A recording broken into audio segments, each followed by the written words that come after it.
Baik, selamat siang kepada seluruh rakyat bangsa Papua yang berada di pesisir pantai, yang berada di pegunungan Papua, yang berada di hutan rimba, dan juga yang berada di pulau-pulau yang berada di dataran rendah. Kami dengan penuh rasa hormat sekali lagi kami berterima kasih dan menyampaikan banyak terima kasih kepada Anda sekalian yang telah melaksanakan dan memperingati HUT kemerdekaan negara bangsa Papua yang ke-49. Dan juga kami menyampaikan banyak terima kasih kepada seluruh pendukung-pendukung perjuangan bangsa Papua yang berada di seluruh dunia, yang dimana dengan konsisten terus menyuarakan dan mendukung perjuangan bangsa Papua dari sisi hak asasi manusia, dari sisi demokrasi, keadilan, untuk secara bersama-sama menentukan masa depan bangsa Papua. Dan kami juga tidak lupa menyampaikan banyak terima kasih kepada semua kawan-kawan pro demokrasi Indonesia dan juga Front Rakyat Indonesia untuk Free West Papua yang terus bisa melihat masalah Papua adalah masalah yang harus diselesaikan demi menyelamatkan rakyat Papua daripada penjajahan kolonialis dan kapitalis, dan juga bagaimana dengan menolong rakyat Papua, mendukung rakyat Papua untuk merdeka dan berdaulat adalah memperbaiki nama baik Indonesia di mata internasional, dan juga memperbaiki nama baik Indonesia untuk menentukan masa depan Indonesia yang lebih demokratis. Pada kesempatan ini, atas nama rakyat Papua, izinkan kami sebagai Ketua Organisasi Induk Perjuangan Bangsa Papua atau Ketua OPN untuk menyampaikan kritik yang tegas terhadap pemerintah Jakarta yang dimana sedang mencoba memberikan secara sepihak menekan rakyat Papua untuk harus menerima pemberlakuan otonomi khusus jilid kedua, di mana asumsi dan juga proses yang sedang dilakukan oleh pemerintah Jakarta. Kami sebagai organisasi Papua Merdeka, kami melihat ada sesuatu yang mesti harus dibicarakan bersama-sama antara rakyat Papua dan juga antara pemerintah daerah yang merepresentatifkan pemerintah Jakarta di Papua, dan juga antara pemerintah Jakarta dan juga antara kelompok-kelompok yang sedang memperjuangkan nasib rakyat bangsa Papua. Karena seperti organisasi Papua Merdeka yang sudah berjuang dan melawan kolonialisme dan kapitalisme di tanah Papua yang sekarang sudah mencapai 58 tahun, kami sangat mengerti. Kami berjuang karena ada sebuah dasar ideologi dan juga ada sebuah keyakinan dan kepercayaan antara kami rakyat Papua untuk menentukan nasib bangsa Papua sesuai dengan kehendak rakyat Papua tanpa ditekan oleh bangsa-bangsa lain di seluruh dunia. Kami kembali ke konteks pemberlakuan otonomi khusus yang sudah dilakukan dalam tahapan pertama dari 2001 sampai dengan 2021, dan dalam masa yang sedikit lagi berakhir, kami mulai melihat ada sebuah proses yang sedang terjadi oleh pemerintah Jakarta yang mencoba untuk memecah belahkan kekuatan Komprador Indonesia sendiri di Papua. Sudah mulai mencoba mengambil beberapa representatif di parlemen tanpa melakukan konsultasi terhadap instansi atau beberapa pemimpin-pemimpin yang lain seperti DPRP, MRP, dan juga Gubernur Papua.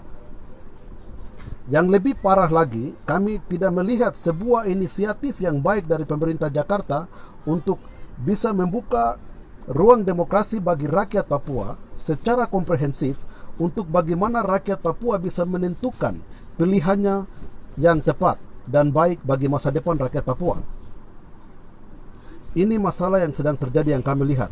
Untuk itu bersama ini kami organisasi Papua Merdeka dan Tentara Pembebasan Nasional Papua Barat ingin menyampaikan kepada pemerintah Joko Widodo untuk harus berpikir secara komprehensif, harus berpikir secara demokrasi, harus berpikir secara transparansi dalam melihat masalah Papua.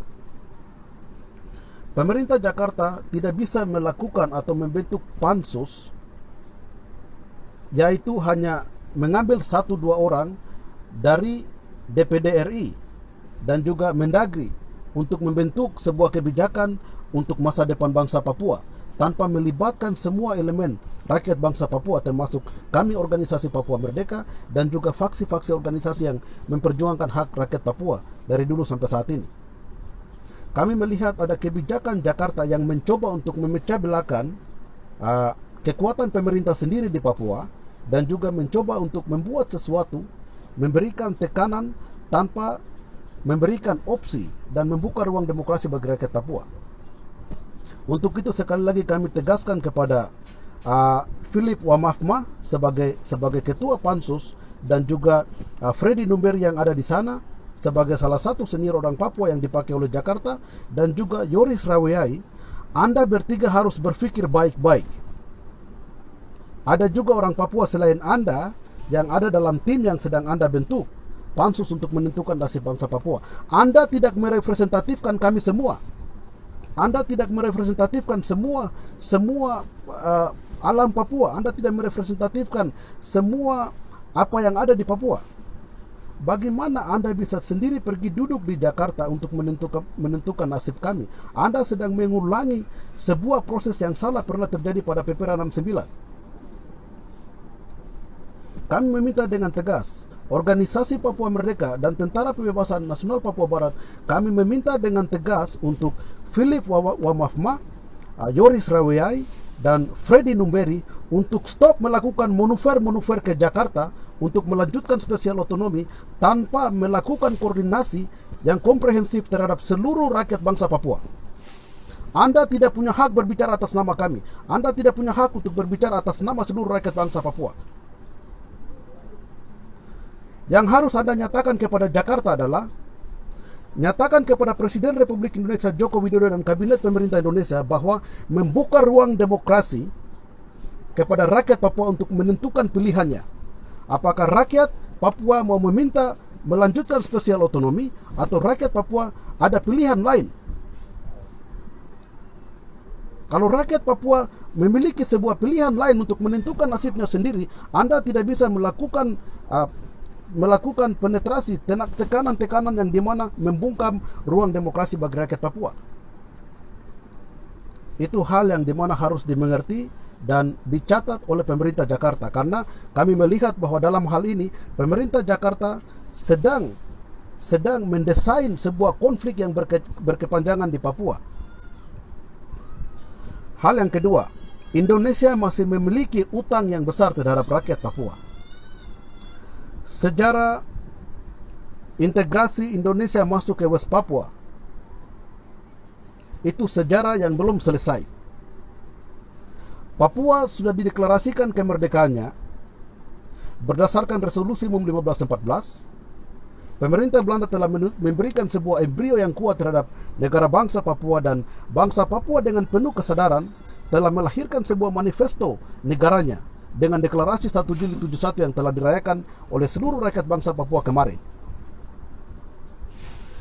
Integrasi Indonesia terhadap bangsa Papua yang dilakukan dari 1 Mei 1963 adalah cacat hukum. Karena New York Agreement lahir setelah resolusi umum 1514 yang dilahirkan oleh United Nations pada tanggal 14 Desember 65. Maka itu New York Agreement yang dimana dilakukan antara pemerintah Indonesia, Belanda, dan Amerika tanpa melibatkan orang Papua, semua adalah fail. Semuanya adalah ilegal yang terjadi di bangsa Papua. Maka itu kontrakarya 7 April 67 dan juga pelaksanaan PPRA 69 itu semua dilakukan di luar daripada prosedur yang demokratik.